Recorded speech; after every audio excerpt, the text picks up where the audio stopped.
Question ये है कि नियमित रूप से एक दुकान अंकित मूल्य पर 12% की छूट प्रदान करता है, त्योहारी सीजन के दौरान 10% की क्रमिक छूट प्रदान करता है, मालिक अभी भी 5% का लाभ कमा रहा है।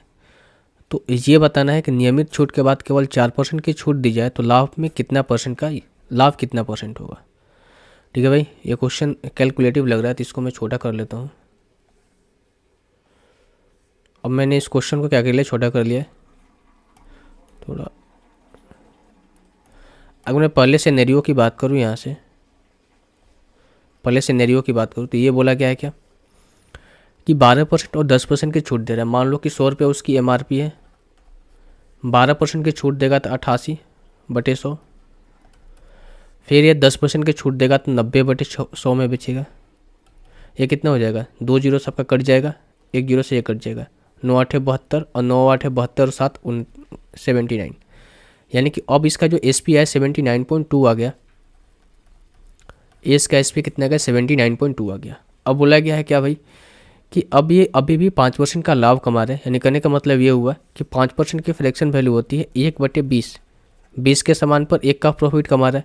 यानी कि 20 रुपये अगर उसका CP है तो भाई SP कितना होगा, 21 रुपये होगा। और इसकी वैल्यू निकल कर आई है कितनी, 79.2 निकल कर आई है। तो अगर मैं इसको डिवाइड करूँ तो हो जाएगा 21×3 = 63 और 9 में से 3 जाएगा, कितना बचेगा 6 और ये 162, 21×7 = 7 दूनी 14, 147, 8 दूनी का 16, यानी कि 7 बार में जाएगा। लगभग 3.7 आएगा और 3.7 आएगा लगभग में। ठीक है भाई, 3.7 आएगा लगभग में, इसका 3.7 गुना है। तो हम यहाँ से कह सकते हैं कि इसका CP भी लगभग 3.7 का मल्टीपल होना चाहिए। ये कितना हो जाएगा आपका, 20×3 = 60 और 20×7 = 140, यानी कि कितना हो जाएगा भाई आपका 14 इसमें ऐड होगा 60 में, यानी 74.7 के करीब आएगा, शायद 74 पॉइंट समथिंग आएगा। इसको मैं 75 मान लेता हूँ, इसको मैंने 75 मान लिया। इसका SP कितना हो गया, 75 आ गया। अगर आप 3.77 से मल्टीप्लाई करोगे 20 को तो लगभग में आएगा। ठीक है भाई, लगभग में आपको 75 में ही आएगा, है 75 में ही आएगा 3.77, क्योंकि अगेन यहाँ पर वैल्यू 3.77 ही आएगी। तो ये अगर मैं CP को 75 मानूँ और SP आपका ये है पहले की SP और CP आपका 75, लेकिन बोला क्या गया सेकंड सिनेरियो में, ये बोला गया है, इन्होंने ये बोल कर रखा है कि नियमित छूट के साथ क्रमिक के छूट में 4% ही दी जाए। यानी कि 10% की जगह पे 4% छूट दी जाए। यानी करने का मतलब 100 रुपये अगर उसका MRP है, नियमित छूट तो 12% का है ही, 88/100, लेकिन क्रमिक छूट के जगह पे 10 के जगह पे 4 इन्होंने दे रखा है, यानी कि 4/100, सॉरी 96/100। तो अब जो इस यहाँ पर जो SP निकल कर आएगा वो कितना निकल कर आएगा भाई। अब यहाँ पर SP कितना निकल कर आएगा, अगर मैं इसको 90 मान लेता हूँ, क्या कोई दिक्कत होगा? अगर मैं इसको क्या बोलते हैं 88 को अगर मैं 90 मान लूँ तो क्या कैलकुलेशन कुछ निकल कर आएगी, या फिर इसको पूरा ही कैलकुलेट कर लेते हैं ना, क्या दिक्कत है। अगर मैं 86 को 96 से मल्टीप्लाई करता हूँ तो 8 9 72, 2 हाथ में लगा 7 और 8 6 48 और 9 8 72, 8 2 10, 7 4 11 1 12 और 127 के 7 हाथ में लगा 12 और 9 8 72 और 12 2 2 4 7 1 8 1 9, 7 1 8, यानी कि 8472। ठीक है, यही आएगा, आई थिंक यही आना चाहिए।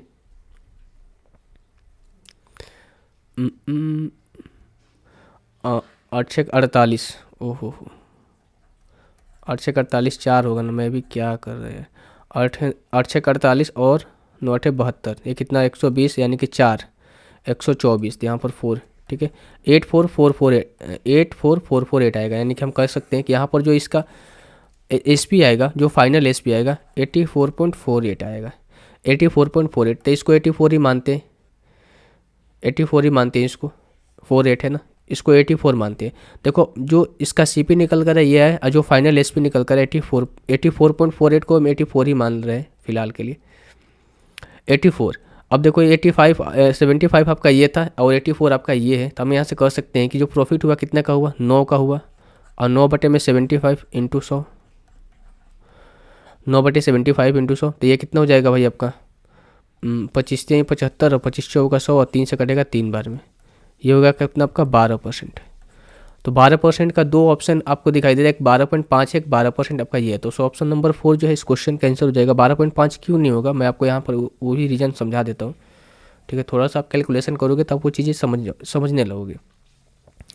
भाई अगर मैं आपसे ये बोलूँ कि मैं आपसे बोल रहा हूँ कि 9 जो वैल्यू है ना किसके इक्वल में है भाई, 12% के इक्वल में है। 9 वैल्यू किसके इक्वल में, 12% के इक्वल में है, ठीक है। 9 वैल्यू अगर 12% की वैल्यू और कितनी है, 9 है, हम यहाँ से कर सकते हैं कि 12% की अगर वैल्यू यहाँ से मैं 9 लेता हूँ तो आप हमें बताओ 0.5, यानी कि हमें अगर 12.5 में पहुँचना है, 12.5 में पहुँचना है तो इसमें कितना से मल्टीप्लिकेशन करना पड़ेगा, आप हमें बताओ।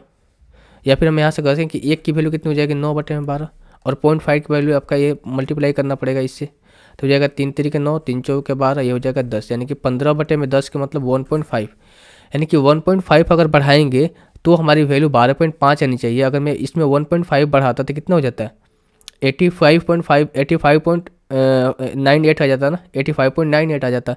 लेकिन हमने वैल्यू क्या लिया था, 84 ही लिया था, यानी कि हमें जो वैल्यू आनी चाहिए थी वो 12.5% से तो कम ही आनी चाहिए थी, और 12% के अप्रोक्स में आनी चाहिए थी। और कौन सी इसके नियरेस्ट इंटीजर में वैल्यू आ रही है, 12 ही आ रहा है।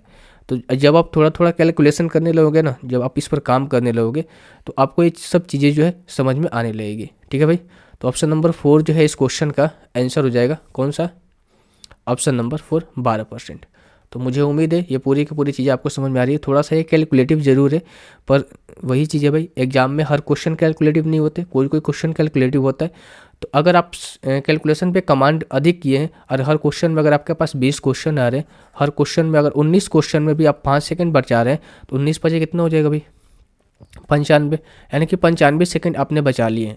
अन्य 95 सेकंड किस में आप खर्च करोगे, जो कैलकुलेटिव क्वेश्चन है उसमें खर्च करोगे। तो ये चीज़ें थोड़ा सा आप इसको अपने दिमाग में लेकर मैथ को सोल्व कीजिएगा।